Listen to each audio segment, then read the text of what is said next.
and welcome to this week's episode of A Closer Look.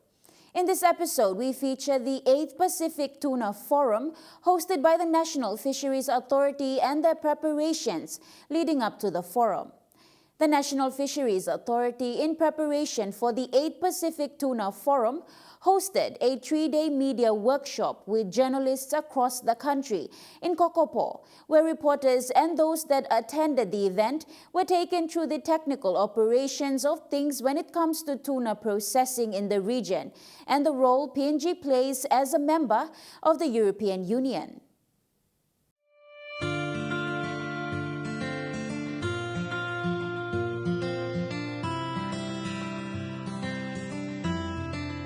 For the first time this year, the National Fisheries Authority brought together journalists from around the country to Kokopo, East New Britain Province for a 3-day media workshop. The media workshop, hosted by the National Fisheries Authority, saw its partners as invigilators from FFA, InfoFish, touched based on several fishing areas and the work of the FFA, InfoFish and NFA when it comes to tuna catching in the Pacific.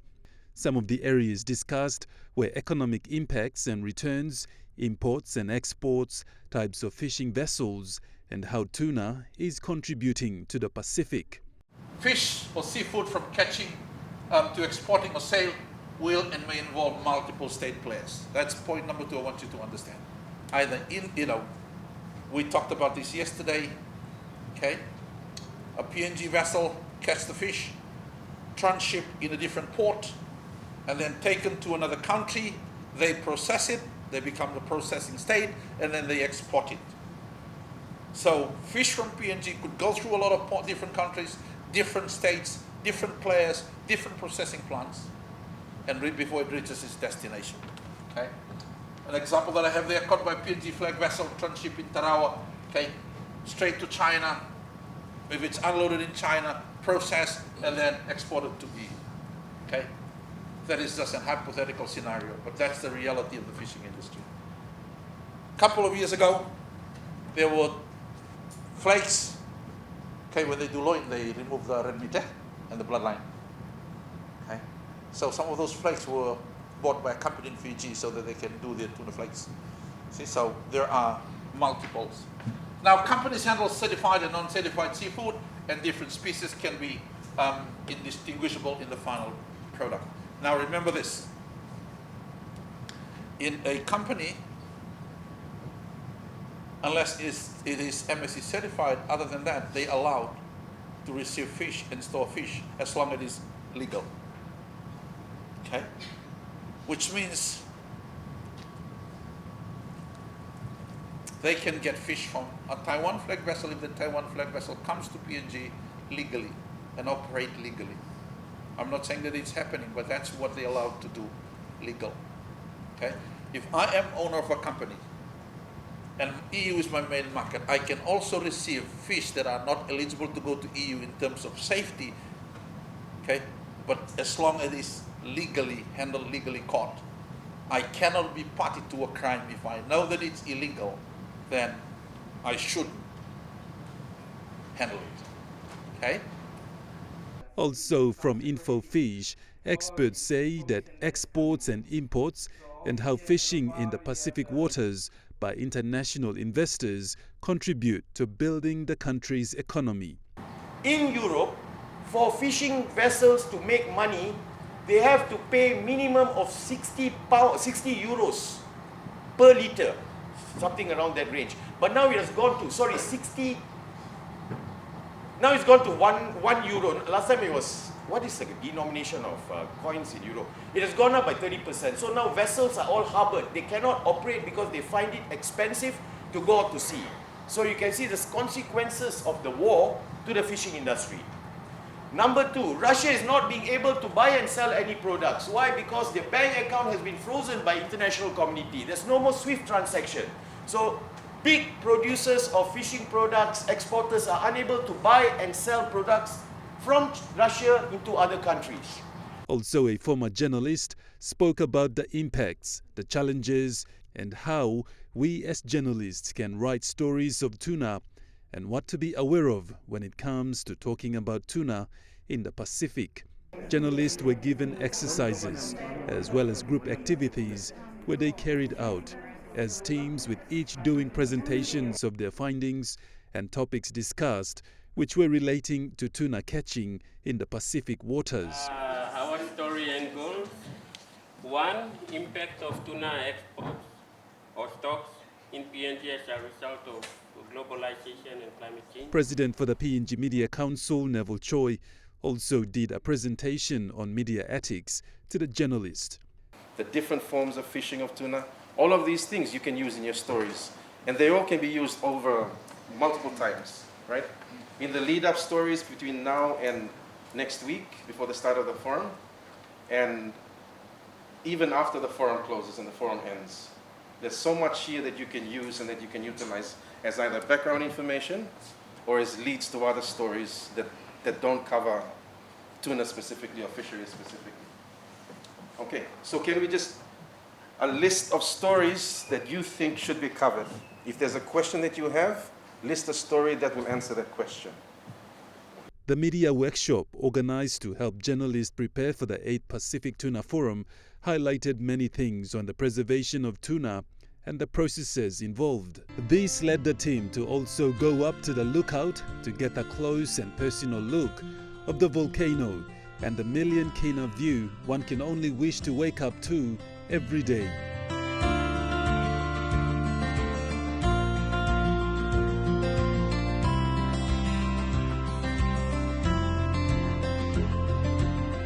The media team then went on an excursion to the NFA building in Rabaul, where they were shown by their experts that explained on one of the latest electronics known as the Fisheries Information Monitoring System.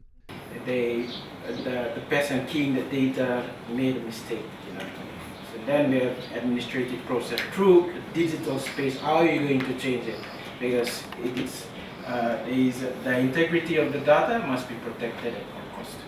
Shortly after the briefing, the team were then taken to see the Rabaul volcano, which is a large volcano on the tip of Gazelle Peninsula in East New Britain.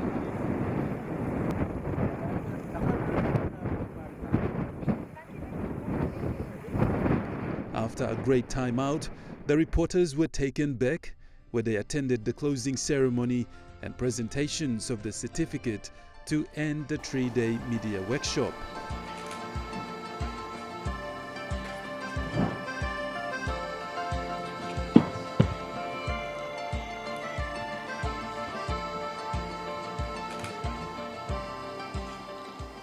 This brought the media workshop in Kokopo, East New Britain, to a close.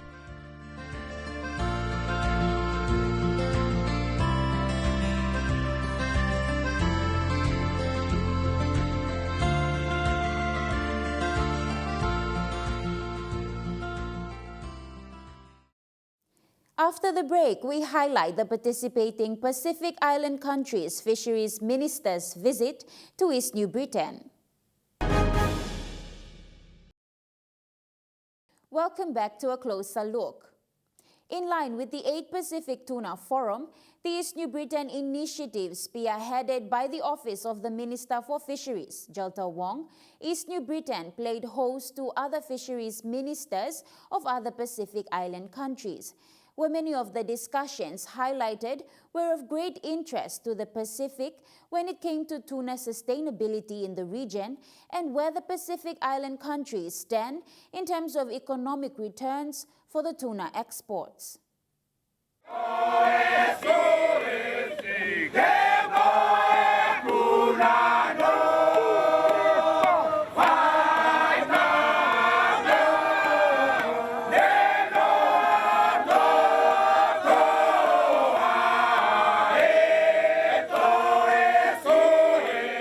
The arrival of the Pacific Fisheries Ministers and other delegates into Kokopo, East New Britain province were then taken to the Kokopo Beach bungalow for their evening reception and dinner, where they were officially welcomed by the East New Britain Governor and Fisheries Minister Jalta Wong. That we must be united in one stance.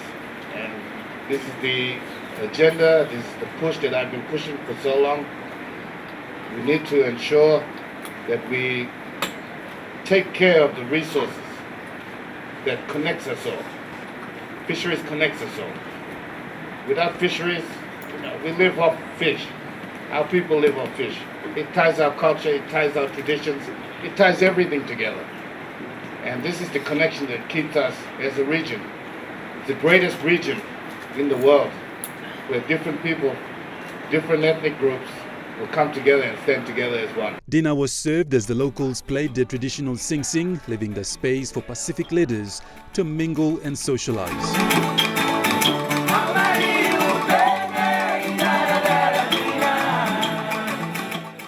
The next day, the Pacific Fisheries Ministers and their delegates gathered at the Gazelle International Hotel for the East New Britain Initiative. They saw both the Governor of the province and the Minister for Fisheries, Jelta Wong, give their official welcome speeches. Fisheries resources, and as one of the esteemed ministers put it, to be the tuna capital of the world. Fishing holds a pivotal role in our province's heritage and economy. Our waters are abundant with diverse marine life, sustaining not only our local communities but also contributing to our national and global seafood value chain. Yesterday, some of you might have enjoyed the afternoon with Minister Jelta Wong, and you have witnessed transshipment activities that we have become accustomed to in the province. The retention of the market value from the tuna resources and to address impact on climate change in the region. This is simply the East New Britain Initiative, which is to establish a platform to dialogue and progress these issues. Allow me at the outset by acknowledging the leadership taken by all FFA member countries in the successful adoption of the management procedure for skipjack tuna in the last WCP-FC annual session. This again is a testament of the Pacific Island region's firm commitment to the sustainability management of tuna and other straddling and highly migratory fish stocks in the Western and Central Pacific Ocean.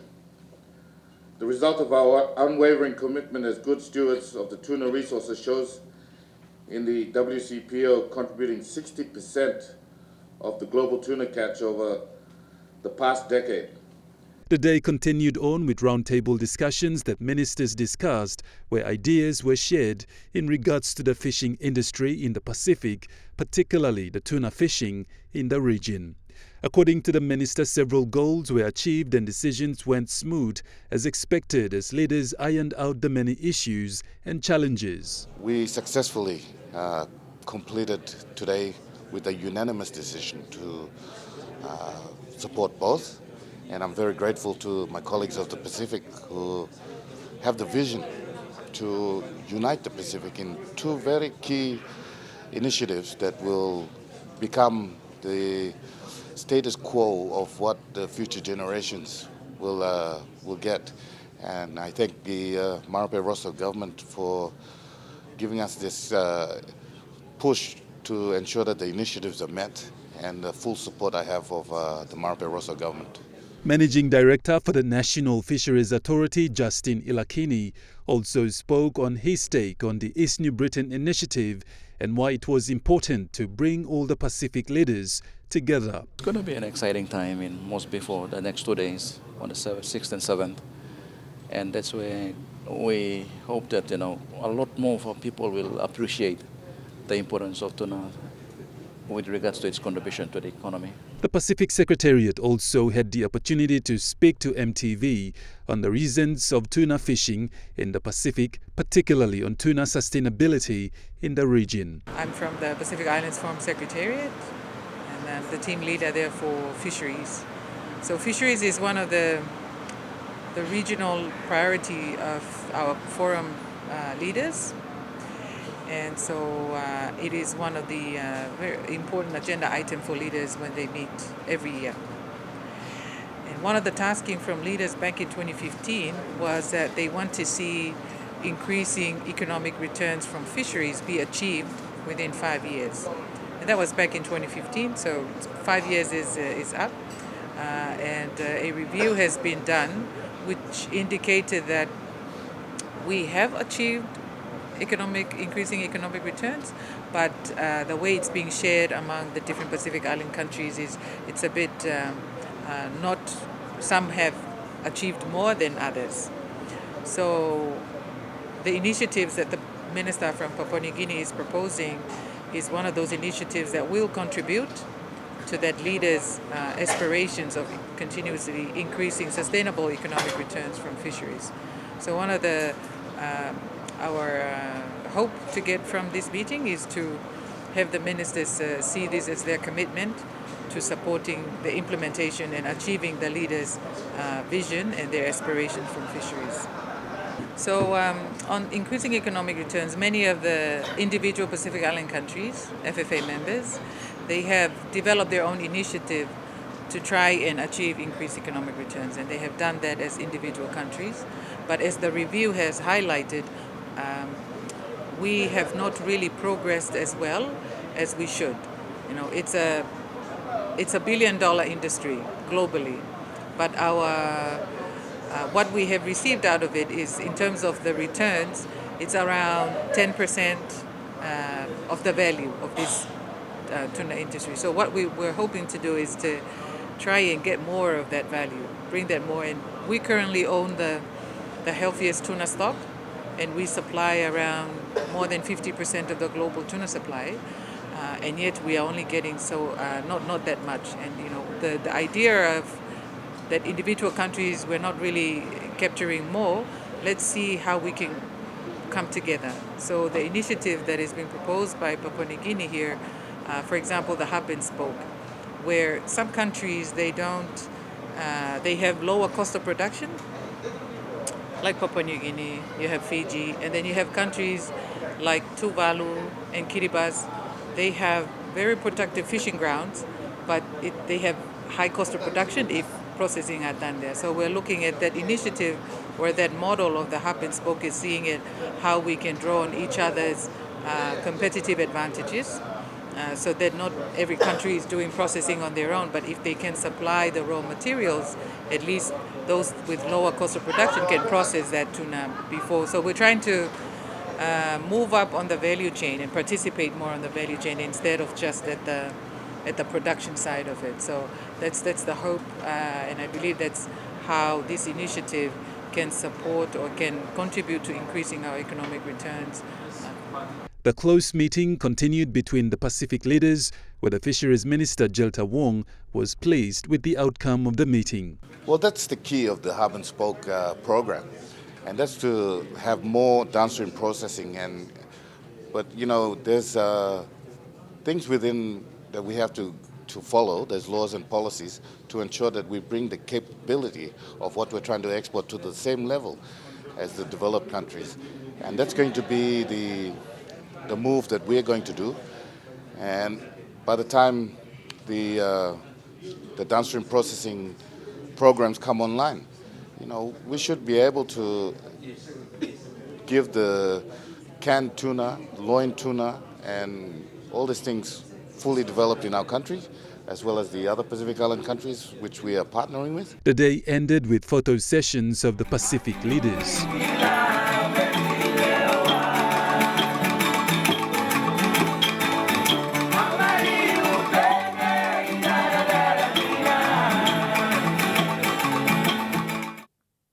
Don't go away. When we return, we place a spotlight on the 8 Pacific Tuna Forum that was hosted in Port Moresby recently. You are watching A Closer Look. The National Fisheries Authority went ahead this year in hosting the 8 Pacific Tuna Forum, where fisheries ministers, tuna investors and experts, together with the Pacific Island delegates, attended the Tuna Forum in Port Moresby. This forum saw industry experts share ideas and knowledge of the tuna industry.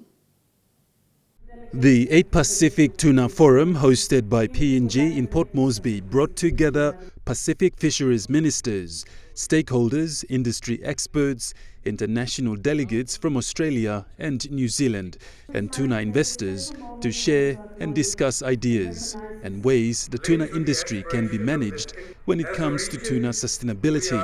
To begin the discussion and have the floor open for more dialogue amongst the leaders and the delegates, Managing Director for the National Fisheries Authority, Justin Ilakini, started off with the speeches. The Pacific Island countries, we value the importance of maintaining dialogue, as can be seen by the numerous regional fisheries conferences. And like I've mentioned, today we have the heads of organizations of very important organizations in the region. Over the last 3 decades, we have been managing this resource. And we can tap ourselves on the shoulder and say that we have indeed managed this resource really well. And the resource in this region is the most healthiest. Having managed the resource for the last 3 decades, the people of the Pacific, through their governments, have an aspiration to start tapping into that resource. Tuna development investment have, however, not been given the same level of priority as what we have been giving in terms of managing the resource sustainably over the last 3 decades or so. It is therefore pleasing to see the number of Pacific Island countries, our respective ministers from the Pacific, senior government officials, represented here today and tomorrow. It is my hope that the presentations and discussions that will be held over the next 2 days will contribute to putting sustainable tuna development and investment issues front and center for governments, industry, associated stakeholders throughout the Pacific region. The sharing of quality and useful information in the Tuna Forum will contribute towards enabling our region to evolve from only focusing on sustainable tuna management to embracing opportunities in investments, so as to achieve a greater retention of the market value of this billion-dollar tuna fishery to remain within our region. This was followed by the Deputy Prime Minister and Minister for Lands and Physical Planning, John Rosso. To pursue sustainable investments in tuna fishery sector, our trajectory hinges on harnessing our resources judicially and propelling our communities forward. We strive towards a future where Papua New Guinea stands tall as a beacon for sustainable resource development, anchored in shared prosperity and holistic growth with all our Pacific Island nations. Several delegates then went on to speak and share various topics when it comes to the tuna industry in the Pacific. Industry experts from InfoFish and FFA and NFA, as well as other important stakeholders and tuna industry experts, together with the tuna investors, all shared their concerns on our tuna industry in the Pacific and how it can be managed. For me, who came first to Solomon Islands, as I said, 30 years ago, it's a great pleasure and a source of great satisfaction to see the way that fishery has been developed in the region, because the great things that have been done in this fishery, industrially and in terms of fishery management, have all been done through cooperation between the countries. There's nothing that a single country could have achieved meaningfully on its own. It's come about because of regional organizations, whether that's the South Pacific Community, the Forum Fisheries Agency, or the parties to the Nauru Agreement. These have been the engines that have driven successful fishery management, and I think we can say that the fishery in the Western Central Pacific is, thank heavens, one of the best managed in the world. Several SME and international businesses surrounding the tuna and fisheries industry also had the opportunity to set up their stalls for visitors and international investors to visit. Amongst these were the organizers' corner from the National Fisheries Authority. The two-day discussions continued as more and more discussions were tabled on the floor. So if you look at Fiji, Papua New Guinea, Solomon Islands, we do have trade arrangements with the EU that enables us to export our products that is processed in our countries duty-free, quota-free. So that gives us that leverage to produce tuna at a much lesser cost as compared to maybe those countries who might not have similar preferential market arrangements. But we begin to increasingly see that there is a need for regional collaboration and cooperation.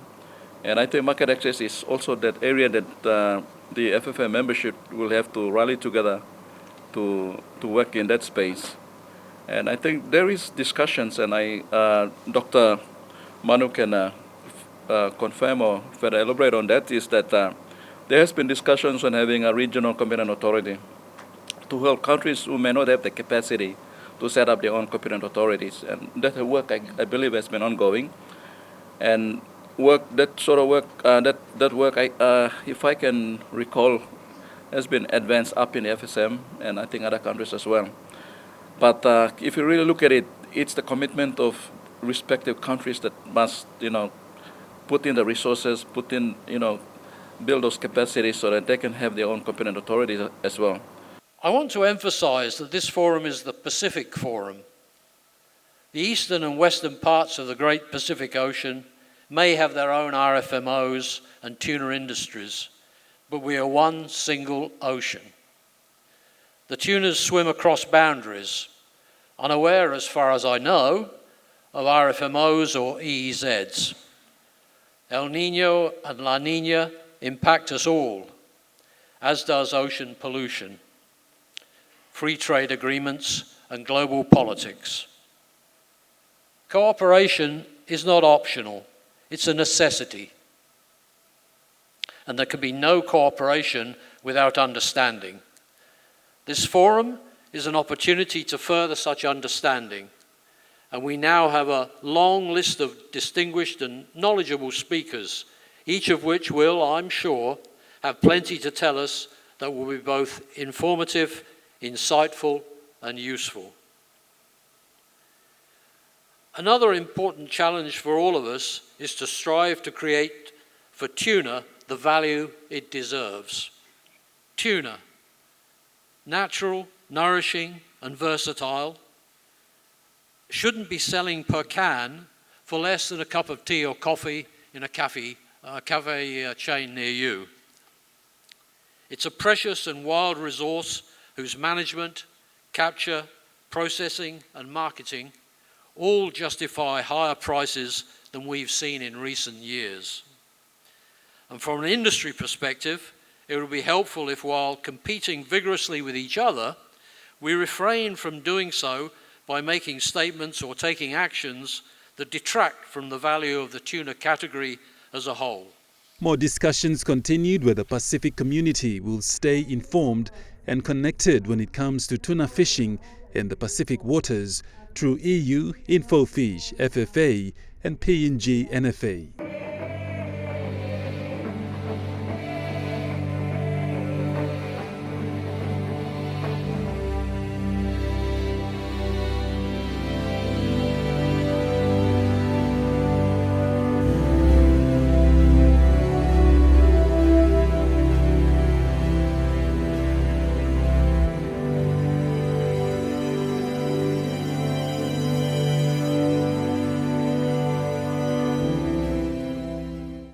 And that's all we have for you on tonight's episode.